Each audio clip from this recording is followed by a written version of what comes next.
It's time once again to interview a coach on the Sports Couch Show, brought to you by People's National Bank, serving you with locations throughout Southern Illinois, member FDIC and equal housing lender, and by Mount Vernon Title Company. When you need title work or real estate closings or contract for deed work, Mount Vernon Title Company. On this edition of the Sports Couch, we're going to talk baseball. That's right, baseball from an umpiring perspective. A lot of you remember Chris Deichman. He was a longtime police officer and actually police chief at Mount Vernon for many years. Been retired now for, I think, 7 or 8 years. And he is knee-deep into baseball umpiring and has been for quite a while. And we're going to visit with him right now. Chris, good to see you. Thanks, Randy. It's good to be here. All right. Baseball umpiring. Let's go way back in time. You played baseball yourself back in high school, didn't you? I did. I played at Mount Vernon High School, and then I played a little bit at the junior college level. Okay. Where'd you play at, JUCO? I played at Kaskaskia, and then I played at Wren Lake. Okay. And what position did you play in baseball? Middle infield. Okay. Shortstop, second base. Okay. All right. And then, of course, later on in life, you went on and got into law enforcement, and you were police chief for how many years in Mount Vernon? 5, okay, I believe, yeah. And you've been retired for how long now? 7 years. Okay, all right, yeah. But a lot of people may not know how involved you are with baseball umpiring, and what got you started and got you involved with umpiring baseball, and when did you really get into it seriously? When I seriously got into it was about 2008. Now, I, like a lot of other young kids, worked out at the Corey League field, Little League field, Bob Strothman Park. Yeah. I actually started out there as a junior high kid, umpiring Little League baseball and such and so forth. But I actually got serious about it about 2008. I had made some changes at work where I had a schedule that would allow me to kind of have some flexibility. And my kids were getting up to the age where they were literally nickeling and diming me to death. Dad, we need $20 for this. Could you give me $50 for this? Or, and I've been there. Yeah. so I thought, what could I do? I'm not a car mechanic. I'm not a carpenter. I thought, what could I do to make a little extra cash? And a hobby that you could make money with. Yeah, exactly. And so I took my high school baseball test and decided that I would try umpiring for a while. So that's kind of how I started. That would have been in 2008. Okay, so I guess for quite a while you were umpiring at the high school level, right? I umpired at the high school level for a couple years. And actually, when I started umpiring, my goal was to work a high school tournament. And I just never could get any traction with the IHSA. I never worked a postseason, regional, anything. I worked a play-in game one time, but they never used me in a regional or anything like that. So I moved on to college baseball. And you've been umpiring baseball at Division I level, so you've been going all over the place, haven't you? Yes, I have. Yeah, pretty well all over the Midwest. I think we mentioned you mentioned to me before we started off air here that you were at Western Illinois University Macomb last night, a game between them and Bradley. Is that right? Yes, I was. Yeah. All right. Got home late last night, and then take off again tomorrow. Okay. So give us an idea of some of the college games that you do, places you go, and that sort of thing. What's the season like? Well, I started out February 14th was the start of the season, and I started out those first 3 weekends are non-conference weekends for Division I, and I worked at Western Kentucky University opening weekend, and then I think I went to University of Evansville for a weekend, and then I had another, and then I went to Belmont for a weekend.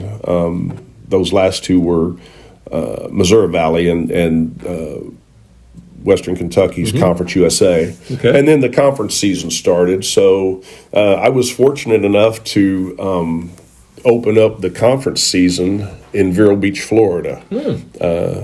Great. Went down and worked Michigan and Illinois. Okay. Their opening conference weekend, they played at Vero Beach down at Jackie Robinson Sports Complex. Great.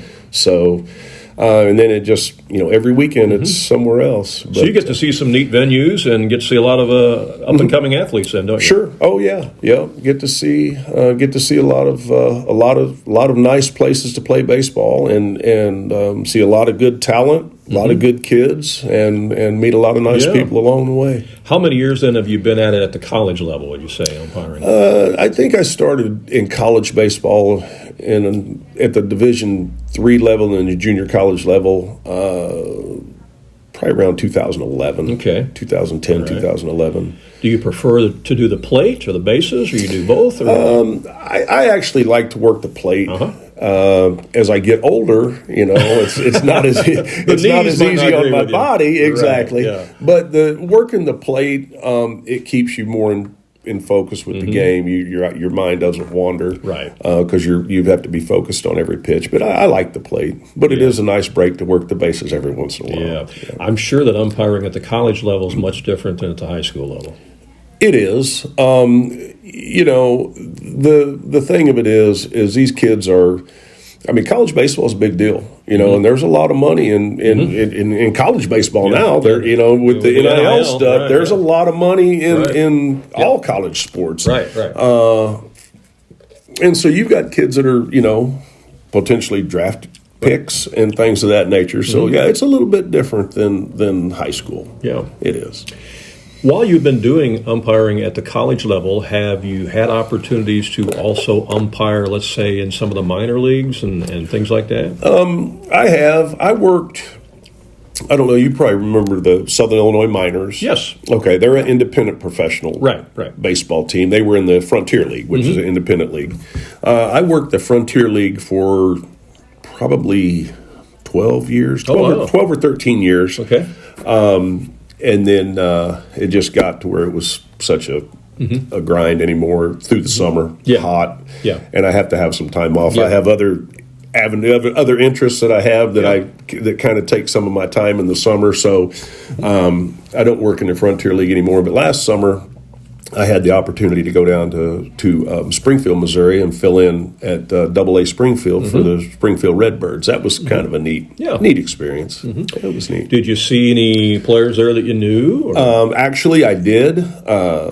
Tommy Edmonds was down on a rehab assignment. Okay, for the Cardinals, Yes, it was right before the All-Star break, and he was down on a rehab, and I got to call a couple strikes on him and chit-chatted with him a little bit, and he actually bought us dinner one night. He bought filet mignon, sent it to the locker room. It was very nice. Awesome. And then also I was down there, a kid that came out to warm up the pitcher.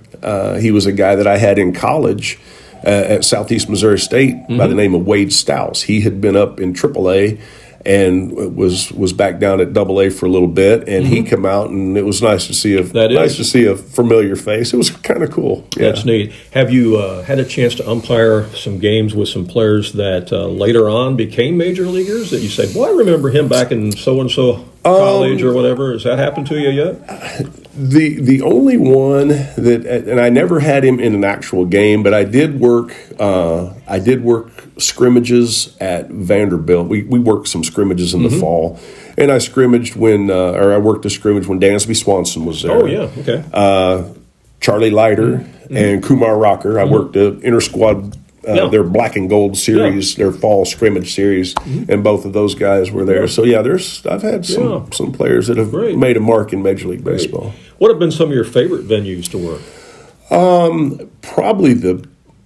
Probably the prettiest place I ever worked, and I was fortunate enough last year to go out to Grand Junction, Colorado, and work the National Junior College World Series. Oh, wow. In Grand Junction, and there's a stadium out there called Sam Simplicio Field, and it's just surrounded by mountains, just beautiful. When you look out from home plate out to the outfield, the largest plateau in the world is out in left center field. Wow. It's like a flat top mountain, but it's a big one. Yeah. And it was really pretty. That was pretty, but then on the other end of the spectrum, Curtis Granderson Stadium at University of Illinois Chicago was neat, because when you're looking from home plate out to the batter's eye, the Sears Tower is right right out of the back of the batter's eye. So that's kind of neat. But I've been to a lot of nice parks and a lot of Cary, North Carolina. I worked out there in 2018 at the National Championship, and that was a very nice complex out there as well. But I've had a chance to work some pretty nice venues. Do you watch baseball, Major League Baseball on TV? Not really. No, I really don't. I mean, if there's a game on and I'm not doing anything, I may watch a little bit of it, but I see enough baseball. I don't watch a whole lot of it. Yeah. Did you ever have any aspirations of maybe umpiring someday at a high level like that in Major League Baseball? I mean, I know that takes a lot of time. Now that I I started umpiring at 40 years old. Seriously, umpiring at 40. Yeah. And which is older than a lot of people start. Oh, absolutely. There's a lot of guys that are getting out at 40. I'm 57 now, so I've been at it a little while. But looking back, I wish I knew then what I know now. Mm-hmm. And I would have probably tried to go to pro school back when I was 18, 19 years old and make a career out of it. But, as a kid, I didn't know that stuff. I just was doing what kids do. Yeah. Really wasn't thinking about that. But you got to be happy and thrilled with what you're doing at the college level and seeing some of the athletes you see and some of the facilities that you see. I've been very fortunate. I've had a lot of people that have helped me along the way to get some of the stuff that I've been really really fortunate to have the career that I've had. And like I said, I don't know when I'll be done with it. I turned 57. Actually, that was my birthday. I was at Vero Beach. They sent me down there for my birthday, so that was kind of nice. Yeah. But I would like to go a couple more years. Mm-hmm. But whenever I get physically where I can't stay up with the players, then I will cash out. I don't want to be the guy that's out there floundering around. Yeah. That they said, he should have been gone, 2 or 3 years ago. I don't want to overstay my welcome. So when I feel like that I can't perform, I'll be the first one to tell you, and I'll be out of there. Yeah. Yeah. Well, in addition to that World Series that you had the chance to do out in Colorado, have there been some other tournaments or championships or pinnacle moments in your career that you can turn to and say, man, I'm really glad I got to do that? Yeah, I've had the opportunity to work some pretty cool deals. I worked, like I said, when I worked in the Frontier League, I think I've done 3 Frontier League championship series. Okay. I think I've done 3 of those. 2018, I was fortunate enough to be selected to work the NCAA Division II National Championship in Cary, North Carolina. And then, like I said, Grand Junction last year, way back in 2012, I worked the United States Small College World Series, and I never even knew there was a United States Small College Athletic Association. But I worked that, and actually Spalding University, which is over at Louisville, they won it that year. Okay, so I've been blessed. I've had a lot of opportunities to work some cool places, and I really enjoyed it. Well, since you've been doing it for 17 years, and you're obviously very well established at the college umpiring level, are there assigners that contact you and reach out to you to assign you to go to these places, or how does that all work? There are. Each college conference has an assigner. Okay. Like the Missouri Valley Conference, for example, has an assigner, and that assigner assigns the Missouri Valley, the Horizon, and the Summit. Yeah. And I worked some in the Missouri Valley for him, and then the Ohio Valley, that assigner also assigns the Atlantic Sun, the Sun Belt, and the SEC, and a couple other conferences. So I worked for him, and then I worked some in the Big Ten, and that assigner assigns the Big Ten, the Big 12, the American, the Big East, and so forth. So, and you just have to get on their radar, and then if they select you to work for them, they give you assignments, and you go from there. Well, I'm sure there's conflicting dates from time to time where you have to probably turn people away too. No, actually, with the computer software, and we have assigning software. Okay, and honestly, the assigners do a very good job of communicating with one another. Okay. So more of it's done online rather than picking up the phone and calling. Right. Like they do at the high school level. It's all done online. In fact, this morning I got like 15 games online for this summer for the Prospect League. Okay. I got 15 or 18 games from that, and it comes in online. So you didn't have to, nobody called you didn't have to call anybody. That's neat. They even send you an email, said, you have games, go on there and accept them or decline them. But that's great. But yeah, and that's one thing that the assigners really want you to do is keep up with your calendar. Yeah. Because you can go in there and block dates. If you have a wedding anniversary, just go in there. If you don't want to work that day, just go in there and block it. You got a vacation or something. You're taking the family or it's your kid's graduation or whatever the case may be. Just block it, and they won't send you a game. Excellent. So, but they do the assigners that, like I said, I work for 3 different assigners. Yeah. And so you really do have to kind of keep up and keep everything up to date, because the last thing you want them to do is send you a game on a date you show open, and then no, I'm working. So but it if you stay on top of it, it's not a problem. Yeah. I'm sure you've had interactions where coaches disagree with a call that you make. Sure. Anything that stands out as something that you remember that you can talk about? You've had sometimes, I've toss a guy or something. Well, I mean, believe it or not, I've not had to eject very many people. Really? Okay. Yeah, and I probably, being a policeman for 30 years, I probably have a little bit more tolerance to somebody that's upset. You know how to talk to them. I can, and so I've been pretty fortunate that I've not had to have a lot of ejections.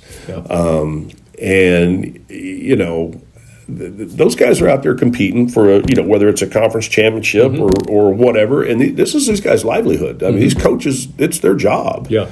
And so, I understand they get frustrated. I understand that, and they understand that sometimes we make mistakes. But one of the greatest things that we've done, and I was not for it when it first came out, was video review. Really? Okay. I love it. Okay. Used to, you've been around sports. Used to, the coach would come running out there and he'd yell and carry on. Yeah. And you'd say, well, this is what I got. And he'd say, well, you missed it. And you say, okay. And then he leaves mad and you're out here fuming. Yeah. Now, they just say, I want to video review it. And we go look at it. There's no muss, no fuss, no yelling, no carrying on. Yeah.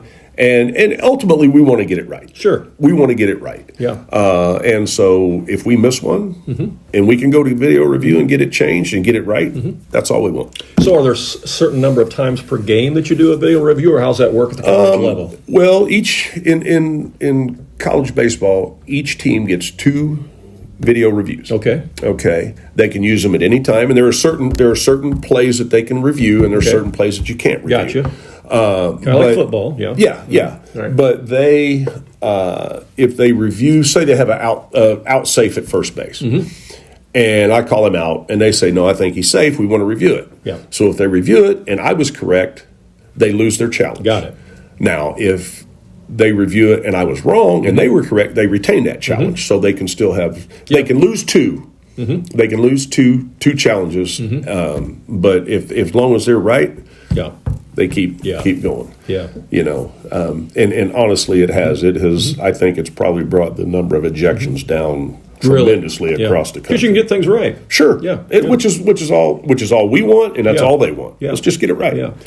This past year during spring training, Major League Baseball played with the new software, on the balls and strikes. What's your thoughts about that?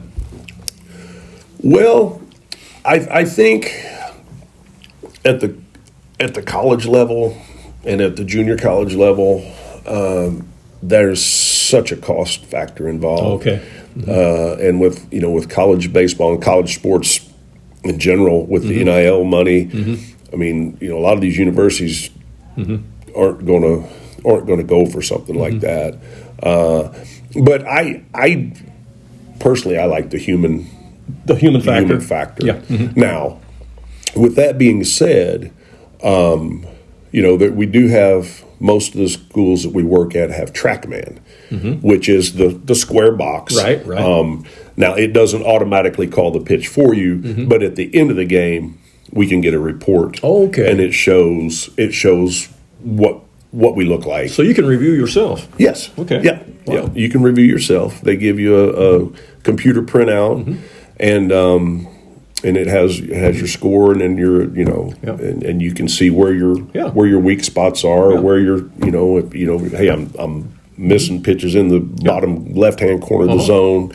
gives you things to work on. Yeah, it works out pretty good. Do the assigners have access to that too, to know how accurate yes. umpires are? They do. Yeah. They have a portal that is a TrackMan portal that it all goes into. Great. And then it's ran through their system, and I can go and I can go into one of the assigning softwares, and I can pull up any game that I've worked. I can click on a button, and it'll show me what pitch it was, what inning, what left, right, whatever. It's pretty neat. Yeah, technology. That's great. Yep. That's great. For somebody who is young and thinking about, hey, you know what, I like baseball. I think that maybe I might want to get into umpiring. What would be your advice for someone to try to break into the field of umpiring baseball? Well, first of all, there's a serious need for umpires. Sure. Especially like at the junior high level and the high school level, there's a serious need for umpires, and there's not a lot of people that are, getting into it. And there's various reasons why. Sure. But a lot of these youngsters don't want to go out here and get yelled at all day long by some parent that may or may not know what they're talking about. Right. And it's a 10U baseball game. Nobody's getting a scholarship that day, so just calm down. Yeah, right. Let the kids go out here and have fun. It's a baseball game. Yeah. So I think part of that is a reason why a lot of people aren't getting into it. But if a young guy wants to get into it, get into it. And remember, it's a job. It's not personal. If they yell at you, it's not personal. They just want to win. And so you have to have a little bit thicker skin. And like I said, being a policeman for 30 years probably helps me a little bit more because I've been yelled at by a lot meaner people than those baseball coaches. I guarantee you. Right. But no, it's a great way for a young guy to make some extra cash, whether it's just through the summer or they get their if they're working at a Lincoln Park or whatever. A lot of these travel tournaments. Right. I mean, they can go out and make some extra money. But as they get more serious, and if they want to kind of make the turn and get to the next level, they need to get some education. They need to go to, and I'm not saying they have to go to pro school, but there are camps and clinics around. It costs them a little bit of money, but that is where they're going to get the tips and the help, and they're going to get seen by the people they need to be seen by. Right. And that's, I went to camps for, several years. And when I got in the Frontier League, actually, I was nowhere near ready to be working independent professional baseball, but the assigner was there and he saw me work and he's like, hey, would you be willing to fill in a little bit? Yeah. I'm like, yeah.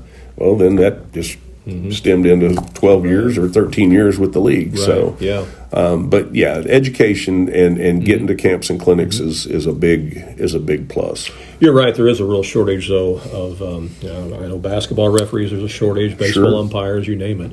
So there is. We hope that maybe more people will get into it. Yeah. And certainly you can give them some tips too if they reach out to you. Yeah. So. Oh yeah. There's actually a couple guys that. One of the guys actually that was a coach for the Southern Illinois Miners, Ralph Santana. A lot of people remember Ralph as a player. He was originally with the Miners as a player on their inaugural team, and then as a coach, and then he was the coach of the Thrillbillies. Oh yeah.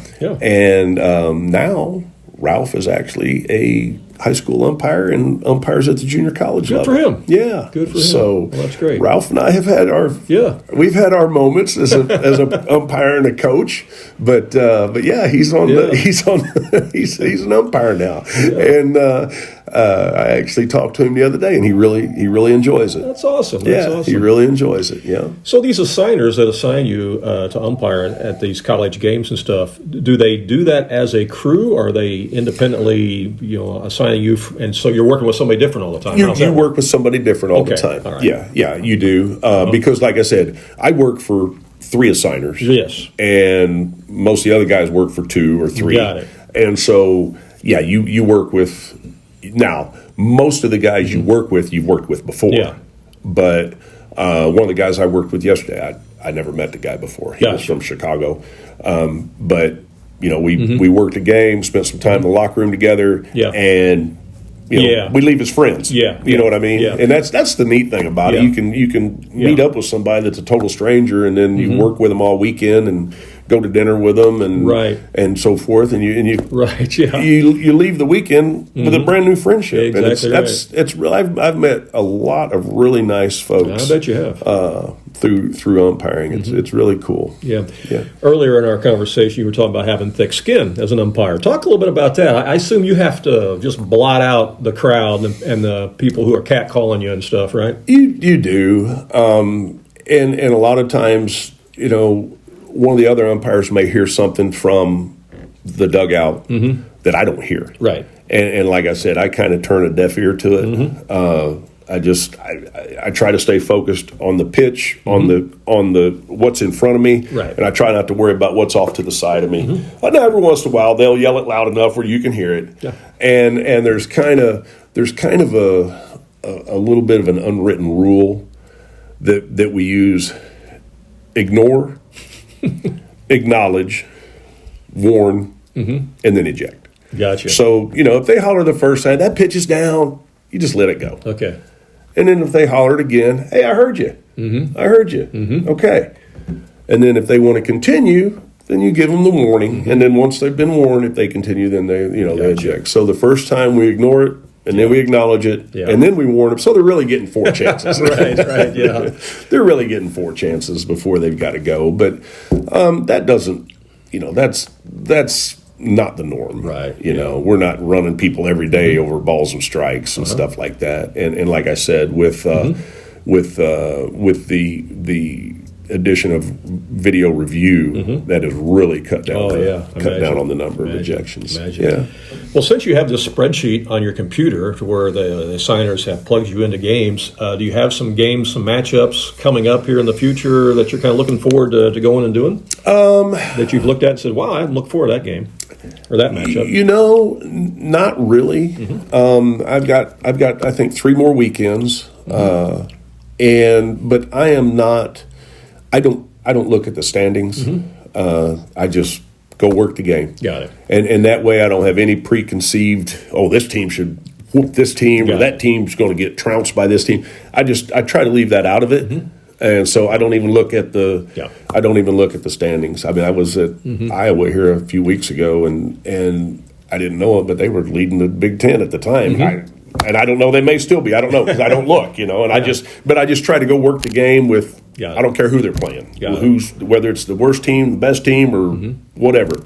I don't care. Yeah. And it just, it works out better for me that way, I think. So then when it gets to postseason, do the assigners then perhaps reach out to you again for postseason if you're interested in doing it? They do on the conference tournament selection. Okay. Now the assigners don't assign regionals, super regionals. Got it. That actually comes from the NCAA and the NCAA evaluators. But the assigners do have the ability to put you in a conference tournament or not. Got it. So the NCAA evaluators, if they're interested in having you, they'll just reach out to you then? Or no, actually they come to your games. Oh, really? Okay. They will come. Yeah, I'm a little bit too old to be working NCAA postseason because the ultimate goal is to get somebody in there that can work the World Series. I got you. Yeah. And at 57, I'm not going to be in the mix. There's so many guys that have come out of pro ball, minor league baseball that deserve a shot. They're professional umpires, and that's what they've done for a living. But no, they will show up at your game unannounced, and you won't even know they're there unless they come into your locker room after the game, which some do, some don't, and then you'll get an evaluation from them, and it says, I was here on this date or whatever. But well, that's where it gets back to where you wish you maybe would have started earlier in life instead of starting seriously at age 40. And you started, even at age 30, it might have been different. Who knows? But that's okay. But that's okay. Seeing what I see and knowing what I know now, I wish that I could have gone to pro school at 18 or 19, and gone that route just to see where it took me. Yeah, you just never know. Yeah, but it's provided me a good source of added income. It's provided me. It keeps me in shape. It's a little bit hard on the family now that my kids are older. It's not as bad. It's just my wife and I. But when my kids were younger, I had to miss a few things that I hated. Sure. I had to miss my oldest son's high school graduation the year that I worked the World Series. Oh, wow. Because I had to work a regional in order to work the World Series, and he was very understanding about it. But it hurt me. Yeah. It hurt me more than it hurt him. Got it. But now that they're older and gone, they're fine with it. Yeah. But it's a lot of fun. Yeah. Well, Chris, I don't know anybody else who spent 30 years as a police officer and was also a police chief who went on to umpire college baseball. That's quite a neat hobby and accomplishment, and I just think it's a cool story. Yeah, it's a lot of fun. Yeah, I'm glad to share it with you. Like I said, I enjoy it, and I'm in my mind, I'm looking at 3 more years probably. Okay. And my original goal was to work till I was 55. Okay. I was going to umpire till I was 55, and I was going to reevaluate it. And 55 came and went, and I still feel fine. That's so great. I'm going to reevaluate it at 60. Keeping you young. But like I said, whenever I know that I can't beat that kid into second base on a double, then it's time for me to get out, and I'll be the first one to pull the plug because I don't want to go out there and embarrass myself. All right. Well, it's been fun talking baseball. Yeah, Randy, I appreciate the opportunity. Thank you very much. Thank you, Chris. All right.